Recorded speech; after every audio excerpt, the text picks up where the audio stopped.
సువార్త 1వ అధ్యాయము 51 నుండి 53 వచనాలని మనం చదువుకునే వారిగా ఉందాం.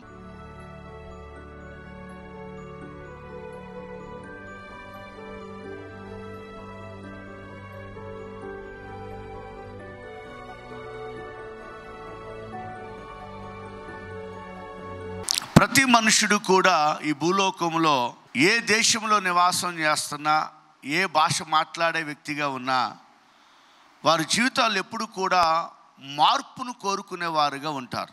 వారు అందచందాల్లో ఇంకా అందంగా ఉండాలని, వారు కలిగినటువంటి కీర్తి ప్రతిష్టలో ఇంకా కీర్తి ప్రతిష్టలు అర్జించాలని, వారు కలిగి ఉన్నటువంటి సంపదలో ఇంకా సంపదను పొందుకోవాలని ప్రతి మనుషుడు కూడా ఏదో ఒక రీతిగా మార్పును కోరుకునేవారుగా ఉంటూ ఉన్నారు. ఒక 5 సంవత్సరాలు పరిపాలన అందించిన తర్వాత ఇంకా మరొకరు ఇంకా మెరుగైనటువంటి పరిపాలన అందించగలరేమో అని చెప్పి ప్రజలైన వారు కూడా మార్పును కోరుకునేవారుగా ఉంటూ ఉన్నారు. వారిని పరిపాలన చేసేటువంటి వారి విషయంలో మాత్రమే కాదు, వారు కుటుంబ స్థితిగతుల్లో సామాజికంగా ఉన్నతమైన స్థానంలో ఉండాలి, ఉన్నతమైన శిఖరాలను అధిరోహించాలి అని కుటుంబ పరంగా అలాగనే వ్యక్తిగతంగా ప్రతి ఒక్కరు కూడా వారి జీవితంలో మార్పు కలగాలి అని కోరుకునేవారుగా ఉంటూ ఉన్నారు. ఆ మార్పును పొందుకునటానికి, ఆ మార్పును కలిగి ఉండటానికి ప్రయాసపడుతున్న వారుగా ఉన్నారు. యేసుక్రీస్తు ప్రభు ఆయన దేవుడై ఉండి నరునిగా ఈ లోకమునకు వచ్చుటకు గల కారణం ఏమిటి అని అంటే, పాపములో ఉన్న మానవాళిని రక్షించి వారి జీవితాల్లో మార్పును కలగజేయటానికి కొరకు మాత్రమే కాదు, సమాజంలో అలాగునే ఈ యొక్క భూమి మీద ఎన్నో విషయాల్లో ఆయన నిజమైన మార్పును అనుగ్రహించడానికి ఈ లోకానికి నరునిగా రిక్తునిగా కన్యక అయినటువంటి మరియ గర్భమున ఆయన ఉద్భవించినట్లుగా దైవ లేఖనాల్లోనూ చరిత్రలో మనం చూస్తున్నాం. యేసుక్రీస్తు ప్రభు వారి యొక్క జననము చాలా ప్రత్యేకమైనది, ఆయన మరణము చాలా ప్రత్యేకమైనది, ఆయన పునరుద్ధానము కూడా చాలా ప్రత్యేకమైనది. ఈ దినమున నేను జ్ఞాపకం చేస్తున్నాను ప్రియ సహోదరి సహోదరుడా, దేవుడై ఉండి ఆయన నరునిగా ఈ లోకమునకు ఎందుకు వచ్చి ఉన్నాడు అని అంటే, తన పోలిక చొప్పున సృజించబడినటువంటి నిన్ను నన్ను పాపములో నుండి రక్షించటానికి, లోకము నుండి రక్షించటానికి, శాపగ్రస్తమైన స్థితి నుండి మనలను రక్షించటానికి ఈ లోకానికి వచ్చాడు. యేసు అనే మాటకు అర్థమును మనం చూస్తున్నాం. అలాగే క్రీస్తు అనే మాటకు కూడా మనము అర్థమును దైవలేఖనాల్లో చూస్తున్న వారుగా ఉన్నాం. ఈరోజు నేను జ్ఞాపకం చేస్తున్న మాట, అంత గొప్ప దేవుడు, బైబిల్ గ్రంథం చెప్తున్న మాట, దేవుడు సెలవిచ్చినటువంటి సత్యం ఏమిటంటే, ఆకాశం నా సింహాసనము, భూమి నా పాదపీఠం అని సెలవిచ్చిన దేవుడు ఆయన. అంత గొప్ప ఔన్నత్యము కలిగిన దేవుడు ఒక శిశువుగా, ఒక చిన్న విధానములో నరునిగా రిక్తునిగా ఈ లోకమునకు అంతటి మహిమను, అంతటి ఘనతను, అంతటి సింహాసనాన్ని విడిచి రావటానికి గల కారణం ఏమిటంటే, మానవాళిని రక్షించడం కొరకు మాత్రమే కాదు, వారిలో మార్పును కలగచేయటం కొరకు మాత్రమే కాదు, ఈ భూమి మీద ఈ సమాజంలో మార్పును తీసుకురావటానికి యేసుక్రీస్తు ప్రభు వారి లోకానికి వచ్చాడు. ఎలిజబెత్ అనేటువంటి మరియ యొక్క సమీప బంధువురాలు. ఎవరు ఎలిజబెత్ అంటే, యాజకుని యొక్క భార్య, దైవ సేవకురాలు, దైవ సేవలో ఉన్నటువంటి వ్యక్తి. ఈ ఎలిజబెత్ వృద్ధాప్య దశలో గర్భము ధరించిన సందర్భం మనందరం కూడా ఎరిగిన వారుగానే ఉన్నాం. ఈ జకరియా అనే యాజకుడు కూడా ఈ సత్యాన్ని నమ్మలేకపోయాడు. ఎప్పుడైతే దేవుని దూత వచ్చి నీ యొక్క భార్య గర్భము ధరించి ఒక కుమారునికి జన్మనిస్తుంది అనే విషయాన్ని తెలియజేసినప్పుడు కూడా ఈ యొక్క జకరియా అనే ఈ యాజకుడు నమ్మలేకపోయాడు. అయితే దేవుని దూత చెప్పిన మాట ఏమిటంటే, నీవు నిశ్చయముగా ఈ యొక్క అద్భుతాన్ని నువ్వు చూస్తావు, నీవు నీ భార్య ఈ అద్భుతాన్ని మీ జీవితాలు అనుభవిస్తారు. ఎప్పుడైతే ఈ యొక్క బిడ్డ కలిగిన తర్వాత నీవు కనులారో చూస్తావో, అప్పుడు నీవు కోల్పోయిన ఈ యొక్క మాట విధానాన్ని మరలా పొందుకుంటావని దేవుని దూత ఆదేశించిన సందర్భాన్ని కూడా దైవలేఖనాల్లో చూస్తున్నాం. ఎలిజబెత్ నిశ్చయముగా దేవుని చేత అంతటి వృద్ధ సమయములో కూడా లేక వృద్ధ వయసులో కూడా జ్ఞాపకం చేసుకునబడటానికి గల కారణం ఏమిటో తెలుసా? ఆమె బహు దైవ భయము కలిగిన వ్యక్తిగా ఉన్నది. నమ్మిన వారు స్తోత్రం చెల్లిద్దాం. మన జీవితంలో నిశ్చయముగా ఎంతటి దైవ భక్తిని కలిగిన వారుగా ఉన్నామో దేవుడు దాన్ని పరిశీలన చేసేవానుగా ఉంటూ ఉన్నాడు. 25వ తేదీన మనకి ఎక్కడ లేని దైవభక్తి వచ్చేస్తుంది. మరలా ఎప్పుడు వస్తుంది? ఇది వెళ్ళిపోద్ది మళ్ళీ 26న. మళ్ళీ ఎప్పుడు వస్తుంది? 31వ తేదీ రాత్రికి వస్తుంది. పగలు కూడా రాదు, మళ్ళీ సాయంత్రానికి వస్తుంది. మళ్ళీ 1వ తేదీ మధ్యాహ్నానికి వెళ్ళిపోద్ది. ఇట్లాంటి వచ్చి వెళ్ళిపోయే దైవభక్తి, ఈ దైవ భయం మనుషుడు కలిగి ఉండాలన్నది దేవుని యొక్క ఉద్దేశము కాదు. దేవుని బిడ్డలైనటువంటి వారు, దేవుని పోలిక చొప్పున సృజించబడిన వారు ఎల్లప్పుడూ ఎల్లవేళలా దైవ భక్తిని కలిగి ఉండాలని ఆయన కోరుకుంటున్నాడు. ఎలిజబెత్ దైవభక్తిని కలిగి ఉంది కాబట్టి, ఎలిజబెత్ దైవ భయాన్ని కలిగి ఉంది కాబట్టి ఆమె తన జీవితములో వృద్ధ వయసులో కూడా వైద్య శాస్త్రము కూడా నివ్వేరిపోయే విధముగా, వైద్యులు సైతము ఆశ్చర్యపడే విధముగా అంతటి వయసులో ఆమె గర్భము ధరించిన సందర్భాన్ని మనం చూస్తున్నాం. పాత నిబంధన గ్రంథములో శారా అనేటువంటి స్త్రీ వృద్ధ వయసులో గర్భము ధరిస్తే, ఈ క్రొత్త నిబంధన గ్రంథములో ఈ యొక్క పెద్ద వయసులో ఈ స్త్రీ అయినటువంటి ఎలిజబెత్ గర్భం ధరించినట్లుగా మనం చూస్తున్నాం. ఆమె గర్భము నుండి ఒక రోషము కలిగిన దేవుని సేవకుడు ఈ లోకంలోకి ఉద్భవించిన వానిగా ఉన్నాడు. ఆయన పేరే యోహాన్. ఈ ఎలిజబెత్, ఈ మరియా మంచి బంధువులుగా ఉన్నట్లుగా చరిత్ర తెలియజేస్తుంది. వీరు బంధువులుగా ఉన్న పుంటం మాత్రమే కాదు, ఆత్మీయంగా కూడా వీరు సమీపముగా ఉన్నటువంటి అనుభవం కలిగినటువంటి వారు. మనం బంధువుల ఇంటికి వెళ్తే ఏం చేస్తామంటాం? మంచిగా ఆహార పదార్థాలని సిద్ధపరచుకొని ఆ రోజంతా సంతోషం గడుపుతూ భోజనం చేసి కొన్ని మాటలు చెప్పుకొని మన మధ్యన ఎవరైతే లేరో వారి గురించి ఇంకా బాగా చర్చలు జరిపి తర్వాత ఎవరింటికి వాళ్ళు వెళ్తారు కదా. ఈ ఎలిజబెత్ మరియా అలాగూ చేయలా. బైబిల్ గ్రంథాన్ని పరిశీలన చేస్తే మరియమ్మ గారును చూచిన వెంటనే, లేక ఎలిజబెత్ గారిని మరియమ్మ చూసిన వెంటనే వారి జీవితాల్లో వారు దేవుణ్ణి స్తుతించిన వారుగా ఉన్నారు, దేవుని మహింపరిచిన వారుగా ఉన్నారు. గర్భవతి అయినటువంటి ఈ యొక్క ఎలిజబెత్ను మరియ చూసింది, గర్భవతి అయినటువంటి మరియను ఎలిజబెత్ కూడా చూసింది. వీరిద్దరూ కూడా వారు కలయక, వారు కలుసుకున్నప్పుడు వారు చేసిన మొట్టమొదటి పని ఏమిటో తెలుసా? ఎన్నో నెల అని మీటింగ్ ఎట్లా, వాంతులు వస్తున్నాయా లేకపోతే కడుపులో ఏమన్నా భారంగా ఉందా అని మీటింగ్ ఎట్లా. వారు ఏం చేశారో తెలుసా? వారు దేవుణ్ణి స్తుతించిన వారుగా ఉన్నారు. స్తోత్రం చెప్దామా? ఎప్పుడైనా మనం ఇద్దరం కలుసుకున్నాం అనుకోండి, మనం ఏం చెప్తాం? ప్రైజ్ లాడ. నిజంగా చెప్తున్నారా? ఈ మధ్య పోయింది అది కదా. వందనాలు చెప్పుకోవటం మానేస్తున్నాం, ప్రైజ్ లాడ చెప్పుకోవటం మానేస్తున్నాం. ఈ మధ్య చైనా నవ్వు ఒకటి నవ్వుతున్నాం. అచ్చం ఏ యొక్క వస్తువునైతే కంపెనీలు నిర్వర్తిస్తాయో, రూపొందిస్తాయో వాటిలాగానే తయారు చేస్తారు. ప్రియులారా, ఈ సమయంలో నేను జ్ఞాపకం చేస్తున్న మాట ఏమిటంటే, మన జీవితాల్లో ఈ యొక్క ప్లాస్టిక్ స్మైల్ కలిగి ఉండకూడదు. స్వచ్ఛమైనటువంటి నవ్వు కలిగి ఉండాలి, స్వచ్ఛమైన ప్రేమ కలిగి ఉండాలి. అప్పుడు దేవుడు ఏం చేస్తాడో తెలుసా? మన స్వచ్ఛమైన హృదయాన్ని చూసి ఆయన సంతోషిస్తాడు. ఆయన సంతోషిస్తే మనకి ఆశీర్వాదం వెంబడి ఆశీర్వాదం, దీవెన వెంబడి దీవెన, మేలు వెంబడి మేలు కలుగుతూనే ఉంటుంది. నమ్మిన వారు స్తోత్రం చెబుదాం. అర్థమవుతుందా? దేవుడు ఆశీర్వదించుకొని ఉన్నట్లా ఆయన ఆశీర్వదిస్తూనే ఉన్నాడు.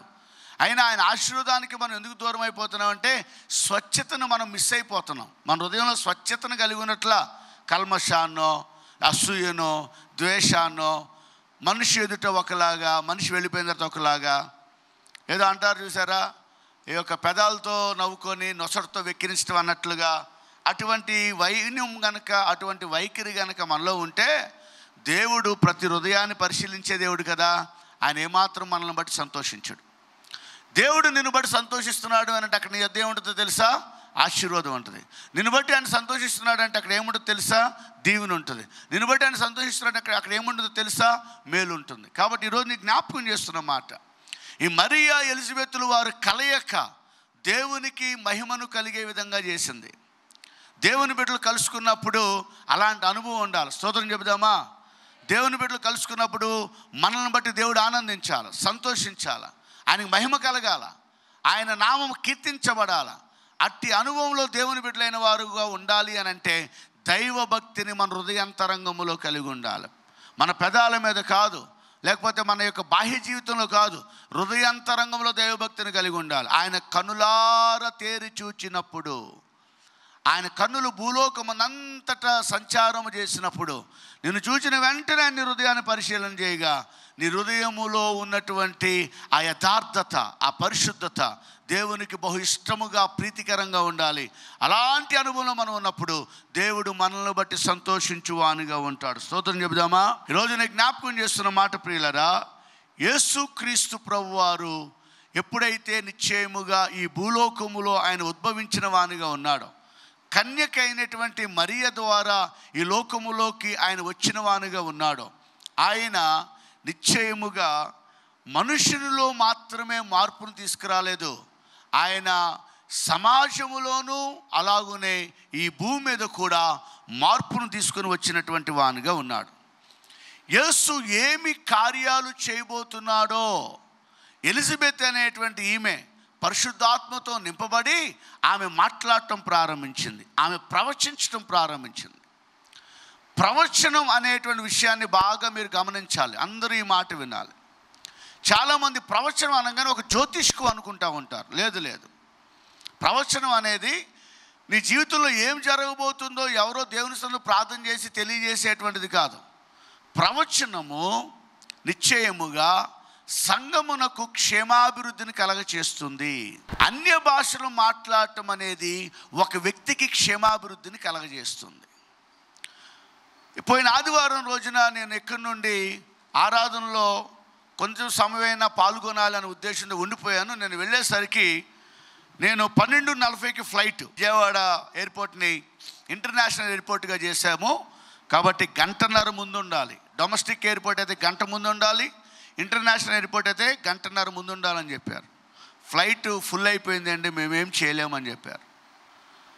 తర్వాత నేను వాళ్ళని రిక్వెస్ట్ చేశా, మరలా 2:55కి ఇంకో ఫ్లైట్ ఉందండి, ఒకవేళ ఏదైనా అవకాశం ఉంటే దానిలో మిమ్మల్ని పంపిస్తామని చెప్పారు. నాకు బెంగళూరులో 6:30కి కార్యక్రమం. స్లోవేనియా మాజీ ప్రధాని అక్కడికి వచ్చారు. నా స్నేహితులు బెంజమిన్ లేవి మన ఏలూరు పట్టణానికి వచ్చినప్పుడు మనం ఒక పాస్టర్ల సదస్సు కూడా ఏర్పాటు చేశాం.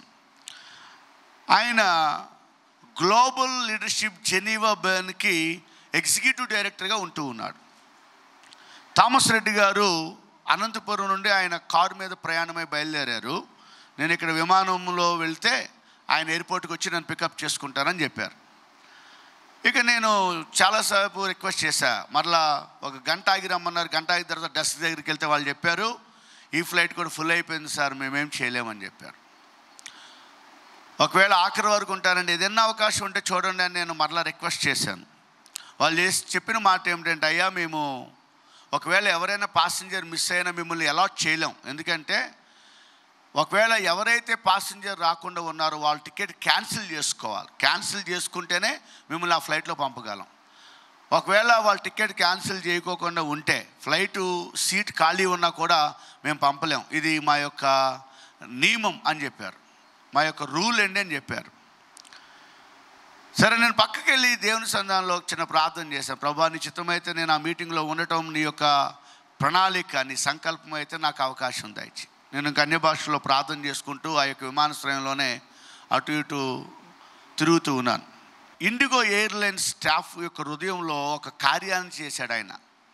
నేను ఎప్పుడైతే దేవునికి అప్పగించేశానో, దేవుని సన్నిధానంలో భాషలతో ప్రార్థన చేసుకుంటూ విమానాశ్రయంలో ఆ యొక్క లాంచ్లో అటు ఇటు తిరుగుతూ ప్రార్థన చేసుకుంటూ ఉన్నాను. వెంటనే ఆయన పిలిచి, సార్ నేను పై వాళ్ళతో మాట్లాడాను, మీకు ఈ యొక్క ఫ్లైట్లో పంపిస్తాం సార్ అని చెప్పి ఆఖరిగా నన్ను ఫ్లైట్లో పెట్టి ఆ ఫ్లైట్లో ప్రయాణం చేయడానికి వాళ్ళు ఎలవ్ చేశారు. అది దేవుని యొక్క మహాకృప. నేను ఎందుకు ఈ మాట చెప్తున్నానంటే, అన్య భాషలతో ప్రార్థన చేస్తూ ఉన్నప్పుడు ఆ భాష మనకు తెలియదు, ఆ భాష భావం కానీ ఆ భాష అర్థం కానీ మనకు తెలియకపోవచ్చు. కానీ మన ఆత్మ ఎప్పుడైతే అన్య భాషలతో ప్రభు సన్నిధిలో విజ్ఞాపన చేస్తూ మొరపెట్టేటువంటి రీతిలో ఉంటుందో, దేవాతి దేవుడు ఆ భాషను అర్థం చేసుకుంటాడు. ఈ అన్య భాషలు మాట్లాడుట ఒక వ్యక్తికి క్షేమాభివృద్ధిని కలిగిస్తుంది. ప్రవచనము సంఘమునకు క్షేమాభివృద్ధిని కలిగిస్తుంది. అందుకని ప్రవచనం ఎప్పుడు కూడా వ్యక్తిగత లాభం కొరకు మనం పలికేవారుగా ఉండకూడదు. మన మానవ మేధస్తోనో, మానవ జ్ఞానంతోనో, మానవ శక్తితోనో ప్రవచనాన్ని మనం తెలియజేసేవారుగా ఉండకూడదు. ఈ మధ్యాహ్నం వేళ నేను తెలియజేస్తున్న మాట, ప్రవచనము అనే మాట మీరు ఎప్పుడైతే వింటారో ఆ ప్రవచించిన వారి యొక్క ఆత్మీయ స్థితిగతులను మీరు గమనించాలి. దేవుని యొక్క సన్నిధానంలో వారు ఎంత స్థిరులైన వారుగా ఉన్నారో, ఎంత అభిషేకం కలిగిన వారుగా ఉన్నారో ఆ విషయాన్ని గమనించాలి. ఈరోజు నా ప్రభు సన్నిధిలో నేను జ్ఞాపకం చేస్తున్న మాట, చాలా చోట్ల ప్రవచనాలు చెప్తున్నారని, వాళ్ళు జరగబోయే విషయాల్ని ప్రార్థన చేసి చెప్తున్నారని, వాళ్ళు చాలామంది వాళ్ళ భవిష్యత్తును తెలుసుకోవడానికి దూర ప్రయాణాలు చేసుకుంటూ వెళుతూ ఉన్నారు. ఇదంతా కూడా అపవాది యొక్క గలిబిలే. ప్రవచనం అనేది సంఘ క్షేమాభివృద్ధి కొరకు జరిగిన విషయాల్ని, జరుగుచున్న విషయాల్ని, జరగబోయే విషయాల్ని కూడా పరిశుద్ధాత్మ దేవుడు ఆత్మచేత ఒక వ్యక్తిని అభిషేకించి ఆత్మతో నింపి ఆయన నిశ్చయముగా విషయాలు తెలియచేసేవానుగా ఉంటూ ఉంటాడు. అంతేగాని ఈ కేబుల్ వైర్లో దేవుని ఆత్మ వెళ్తుంది, ఈ మంచినీళ్ళ గ్లాసులో దేవుని ఆత్మ తిరుగుతుంది, ఇట్లాంటి కథనాలు మీరు వినమాకండి. పరిశుద్ధాత్మ దేవుడు నిశ్చయముగా ఒక వ్యక్తిని అభిషేకించినప్పుడు వారు తమను తాము మరుగుపరుచుకొని క్రీస్తుని వెల్లడి చేస్తూ వారు జరుగుచున్న విషయాల్ని, జరగబోయే విషయాల్ని, జరిగిన విషయాల్ని కూడా ఆత్మ ప్రేరేపణతో మాట్లాడేవారుగా ఉంటారు. అందుకని శిష్యులు వచ్చి ఒకరోజు అడిగారు, ప్రభువా ఇది నిజముగా నీ యొద్ద నుండి వచ్చిందని, ఈ ప్రవచనమో లేకపోతే ఈ కార్యమో ఈ అద్భుతమో నీ ద్వారా జరిగిందని మేము ఎలా నమ్మగలమని అంటే ఆయన చెప్పిన మాట ఏమిటో తెలుసా? వారి క్రియాఫలములను బట్టి మీరు నమ్ముడి అని చెప్పాడు. మన యొక్క ఆత్మీయ జీవన శైలిని బట్టి, మన ఆత్మీయ స్థితిగతులను బట్టి నిశ్చయముగా మన యొక్క ఆత్మీయ యొక్క స్థాయి ఏమిటో, ఆత్మీయ జీవితం యొక్క స్థితి ఏమిటో ప్రజలకు వెల్లడి చేయబడుతూ ఉంటుంది. అందుకని ఈరోజు నేను జ్ఞాపకం చేస్తున్నాను, ఎలిజబెత్ ఎప్పుడైతే దేవుని యొక్క ఆత్మచేత నింపబడిందో, మరియ గర్భములో ఉన్న శిశువైన యేసుక్రీస్తు ప్రభువారు ఈ భూమి మీదకి వచ్చి ఆయన ఏమి చేయనై ఉంటున్నాడో ప్రవచనాత్మకంగా ఆమె చక్కగా సుస్పష్టముగా తెలియజేసింది. ఆయన ఈ లోకములో ఉన్న మానవాళిని రక్షించడానికి వచ్చే దేవుడు మాత్రమే కాదు, ఆయన నిశ్చయముగా ఏం చేయనై ఉంటున్నాడో కూడా స్పష్టంగా తెలియజేసింది. ఆయన ఎవరై ఉన్నారో కూడా ఈ యొక్క మరియకు ఎలిజబెత్ తెలియజేసింది. ఈరోజు నేను జ్ఞాపకం చేస్తున్న మాట, యేసుక్రీస్తు ప్రభువారు ఒక మంచి ప్రవక్త అని, యేసుక్రీస్తు ప్రభువారు ఒక మంచి బోధకుడని, యేసుక్రీస్తు ప్రభువారు ఒక మంచి మత వ్యవస్థాపకుడని మాట్లాడుతూ ఉంటారు. యేసుక్రీస్తు ప్రభువారు ఏ మతమును స్థాపన చేయడానికి ఈ లోకానికి రాలేదు. ఆయన కేవలం బోధకుడు మాత్రమే కాదు, లేకపోతే ముస్లిమ్స్ తెలియజేస్తున్న రీతిగా సురా అనే గ్రంథములో, వారి యొక్క గ్రంథములో ఆ యొక్క అధ్యాయములు చెప్పబడిన రీతిగా యేసుక్రీస్తు ఒక కేవలం ప్రవక్త మాత్రమే కాదు, ఆయన భూమి ఆకాశమును సృష్టించిన దేవుడై ఉన్నాడు, మానవాళిని తన పోలిక చొప్పున సృష్టించిన దేవుడై ఉన్నాడు, సర్వలోకమునకు ఆయన సృష్టికర్త అయిన దేవుడై ఉన్నాడు. దేవునికి స్తోత్రం కలుగునుగాక. అది బైబిల్ చెప్తున్న సత్యం, చరిత్ర తెలియజేస్తున్న సత్యం, అది వాస్తవమైనది, పూర్ణాంగీకారమైనది అనే విషయాన్ని కూడా దైవలేఖనాల్లో మనం చూస్తున్నాం. ఇంకా యేసు ఎవరో, ఆయన ఈ భూమి మీద ఏమి చేయటానికి వచ్చాడో ఎలిజబెత్ దేవుని యొక్క ఆత్మచేత నింపబడి ఈ దీన దైవ సేవకురాలు ప్రవచనము ద్వారా తెలియచేస్తుంది. ఆ ప్రవచనములో ఆమె చెప్పిన మాటలు ఏమిటంటే, యేసుక్రీస్తు ప్రభువారు సమాజ సేవా నిపుణుడు, హార్ట్ స్పెషలిస్ట్ డాక్టర్ గారు అని అంటారు. కార్డియాలజిస్ట్ అని చెప్పొచ్చు కదా, లేకపోతే ఐ స్పెషలిస్ట్ డాక్టర్ గారు అని అంటారు. కంటే వైద్య నిపుణుడు అని అర్థం. అంటే ఆయన కేవలము కంటి వైద్యమును గూర్చి మాత్రమే ఆయన చదవాలా, ఆ కంటి వైద్య శాస్త్రాలను ఆయన చదివి నిపుణుడుగా మారాడు. అంటే ఒక విషయాన్ని లోతైన విధానంలో అధ్యయనం చేసి నేర్చుకొని దాన్ని నిశ్చయముగా క్రమములో కనపరిచేటువంటి వారిని నిపుణుడు అని అంటారు.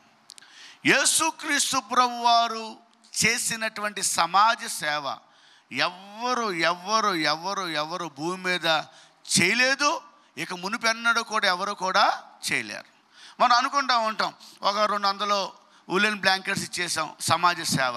ఈ మధ్యకాలంలో చాలామంది మొదలు పెడుతున్నారు, క్రైస్తవులను చూసి చాలామంది సమాజ సేవా కార్యక్రమాలు చేస్తున్నారు. మంచిది, ఇంకా అలాగున అందరూ చేయాలి. అందరూ అలాంటి జాలి కలిగిన, దయ కలిగిన హృదయాన్ని, అటు మనసును కలిగి ఉండాలి. కానీ నిశ్చయముగా మన ఘనత కొరకో, మన యొక్క పేరు ప్రతిష్టల కొరకో ఈ సమాజ సేవలు చేసేవారుగా ఉంటే మనం అక్కడనే ఉండిపోతాం.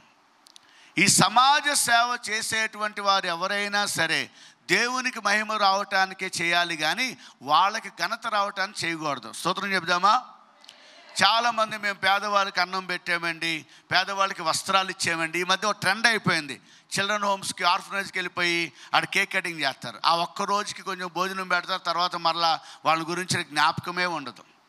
అలా సేవ చేస్తున్నటువంటి వారిని బట్టి నిజంగానే సంతోషం. కానీ అలాంటి సేవ చేసేటువంటి వారు ఎప్పుడు కూడా చేయవలసిన మొట్టమొదటి పని ఏమిటంటే, మేము చేసే పని వలన దేవుడా నీకు మహిమ కలగాలి అనే భావన వారు కలిగి ఉండి చేయాలి. అంతేగాని ఏదో ఒక మంచి కార్యక్రమం చేసాం, ఒక మంచి సేవా కార్యక్రమం చేసాం, ఒక 4 ఫోటోలు ఇన్స్టాగ్రామ్లో, ఒక 4 ఫోటోలు ఫేస్బుక్లో పడేద్దాం అన్నట్లుగా చేయకూడదు. మనం దేవునికి తెలిస్తే చాలు. అందుకనే నీ కుడి చేత్తో ఇచ్చేటువంటిది, కానీ మనం ఏం చేస్తాం, 10 రూపాయల నోటు అనుకోండి, దాన్ని ఉండలు చుట్టేసేసి, మనకి వేరుశనగ ఉండలు, కొబ్బరి ఉండలు వేయటం బాగా అలవాటు కదా, అలా ఉండలు చుట్టి చక్కగా వేసేస్తాం.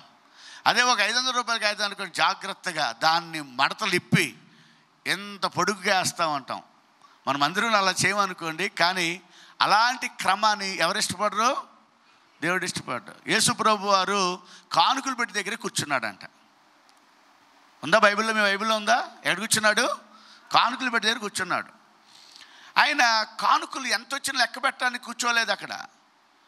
ఆయన ఎంతమంది కానుకేసారో లేదో గమనించడానికి కూర్చోలేదు. ఎవరు ఎట్టి విధమైన హృదయముతో కానుకను వేశారో పరిశీలన చేయటానికి ఆయన కూర్చున్నాడు. అందుకనే కానుక దగ్గరికి వచ్చే సమయానికి దేవుడు నిశ్చయముగా గమనించేవానిగా ఉంటాడు. మనము ఏ విధమైన హృదయముతో దేవునికి ఇస్తున్నాం అనేది చాలా ప్రాముఖ్యం. ఒకవేళ నీ దగ్గర నిజంగా డబ్బులు లేవు, నీ దగ్గర అదే ఉంది, ఆ ఒక్క కాగితం ఉంది, ఆ 50 రూపాయల కాగితం, 100 రూపాయల కాగితం ఉంది, చిల్లర కూడా మార్చలేదు, మరలా రేపు నాకు అవసరతలు ఉన్నాయి కదా, ఈసారి వచ్చినప్పుడు వేద్దాం అనుకుంటే నీ యొక్క ఆశీర్వాదాన్ని నీవే పోగొట్టుకున్నట్టు.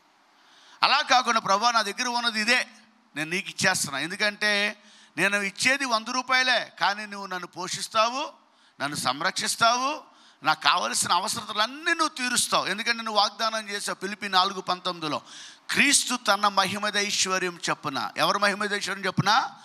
ఆయన మహిమదైశ్వర్యం చెప్పున ఆయన ప్రతి అవసరతను తీరుస్తాను వాగ్దానం చేశాడు. ఎప్పుడైతే అలాంటి విశ్వాసం కలిగి చేస్తావో, దేవునికి ఇస్తావో, దేవుడు దాన్ని గమనిస్తాడు. ఈ పేద విధవరాలంట ఆమె యొద్ద ఉన్నటువంటిది, ఆమె కలిగినటువంటిది నిశ్చయముగా ఆ కానుకలు పెట్లు వేసేసింది. రేపటి గురించి ఆమె ఆలోచించాల. అందుకని యేసయ్య చెప్పాడు, మీరు రేపటిని గురించి చింతించకుడి అని చెప్పాడు. మనం ఇప్పుడే భోజనం కూడా అవ్వలేదక, రేపు ఏం కూర వండాలో ఇప్పుడే ఆలోచించేస్తాం. మనం రేపు సాయంత్రం ఏం వండాలో ఇప్పుడే ఆలోచించేస్తామంట. కొంతమంది అయితే 2 రోజులు సరిపడ మొత్తం ఆ తొక్కులు తీసి ఫ్రిడ్జ్లో పెట్టుకుంటారు. రేపటికి మనం ఉంటామో లేదో గ్యారంటీ లేదు, కానీ మనకున్న ఆశ ఎంత గొప్పదో. అలాంటి సిద్ధపాటు కలిగి ఉంటాం మంచిదే. కానీ నేను జ్ఞాపకం చేస్తున్న మాట, దేవుడు మన హృదయాల్ని పరిశీలించే దేవుడై ఉన్నాడు. ఏ రీతిగా మనం దేవునికి కానుకను సమర్పిస్తున్నామో ఆ హృదయాన్ని ఆయన చూచే దేవుడై ఉన్నాడు. ఈ మాట తెలియజేస్తుంది, దైవాత్మ ప్రేరేపణతో ఈ మాట తెలియజేస్తుంది. యేసుక్రీస్తు మానవాళి జీవితములో మార్పును కలగజేయటానికి వచ్చే దేవుడు మాత్రమే కాదు, ఆయన సమాజ సేవా నిపుణుడు. ఆయన వలె సమాజ సేవను ఎవ్వరూ చేయలేరు. ఏంటో తెలుసా? వస్త్రం లేకపోతే మనం వస్త్రం ఇస్తాం. ఎవరి దగ్గరైనా వస్త్రాలు లేవనుకోండి, మనం ఏం చేస్తాం? ఒక వస్త్రాన్ని తీసుకెళ్ళి ఇస్తాం. ఆహారం లేకపోతే ఆహారం పెడతాం. ఎవరికైనా మనశ్శాంతి లేకపోతే మనశ్శాంతిని ఎక్కడైనా తీసుకొచ్చి ఇవ్వగలరా మీరు? అలా ఇచ్చేవాళ్ళంటే చెప్పండి, మీరు కూడా బాబాలు అయిపోతారు, మీరు కూడా మాటలు అయిపోతారు. నువ్వు కోల్పోయినటువంటి అంతరంగములో కోల్పోయిన వాటిని తిరిగి ఇవ్వగలిగినది ఒకే ఒక్క ఆయన ఉన్నాడు, ఆయన యేసు దేవుడు. 2 చేతులైతే స్తోత్రం చెల్లిద్దాం. మీరు చేతులైతే స్తోత్రం చెప్పినప్పుడు మీరు కోల్పోయిన మరలా మీరు తిరిగి పొందుకోవాలి. ఎప్పుడైనా దేవుని సందాలు ఏదో అయ్యగారు చెప్పారు కదా అని అలా మనం అంటాం కాదు. మీరు చేతులు ఎత్తారు అని అంటే దేవుని యొద్ద నుండి ఏదో ఒకటి పొందుకునే రీతిలో మీరు ఉండాలి. మన జీవితాల్లో సంతోషమును కోల్పోయాం. ఇది దేనికి సంబంధించింది? అంతరంగానికి సంబంధించింది. సమాధానం కోల్పోయాం. దేనికి సంబంధించింది? అంతరంగం సంబంధించింది. ఈ యొక్క నెమ్మది కోల్పోయాం. దేనికి సంబంధించింది? అంతరంగం సంబంధించింది. నువ్వు బయట బాహ్య జీవితంలో ఒక మనిషి ఏం కోల్పోయినా నువ్వు ఇస్తావు. అతను వస్త్రాలు లేకపోతే వస్త్రాలు ఇస్తావు, ఆహారం లేకపోతే ఆహారం ఇస్తావు, ఏదైనా అవసరత ఉంటే కొంత ఆర్థికంగా కూడా సహాయపడతావు. కానీ నీ అంతరంగంలో ఉన్న వీటిని కోల్పోతే ఏ యొక్క నిపుణుడు, ఈ భూమి మీద నివాసం చేసేటువంటి ఏ పండితుడు, ఏ జ్ఞాని, మేధస్సు కలిగిన వ్యక్తి ఇవ్వగలడో ఆలోచన చేయండి. జీవాధిపతి అయిన మా ప్రియ పరలోకపు తండ్రి, మీకు వందనాలు, స్తోత్రాలు చెల్లిస్తున్నాం. విత్తబడిన వాక్యం మా అందరి హృదయాల్లో నీరు కట్టి ఫలింప చేయమని కోరుతూ ఉన్నాను. మీ దివ్యమైన సన్నిధి తోడుగా ఉంచండి. మీ కార్యాలను నూతనపరచండి. ప్రభువా, ఈ రోజున నీవు ఈ లోకానికి ఎందుకు వచ్చావో ఆ సత్యాన్ని జ్ఞాపకం చేసుకోవటానికి మీరు ఇచ్చిన అవకాశం కొరకు వందనాలు. మీరు సుస్పష్టముగా మా అందరితో మాట్లాడినందుకు వందనాలు.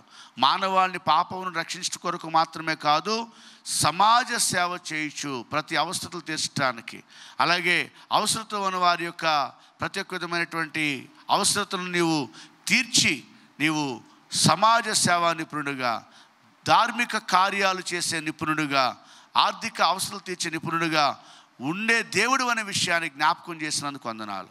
ఈ వాక్యం అందరూ దెల ఫలింప చేయండి. యేసు నామములో ప్రార్థిస్తున్నాం తండ్రి. మా చిరునామా Yese Adarana, Gethsemane central church, win our natives ministries, Satrampadu, Seetharampuram road, Vatluru panchayat, Eluru. మా పిన్ కోడ్ 534007. మా ఫోన్ నంబర్లు 8886163163 మరియు 8886164164. మా ఈమెయిల్ oneindia@gmail.com. మా website www.wonindia.org.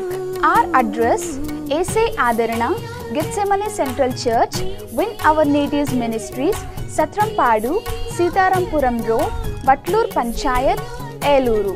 Our pin code 534007. Our phone numbers 8886163163 and 8886164164.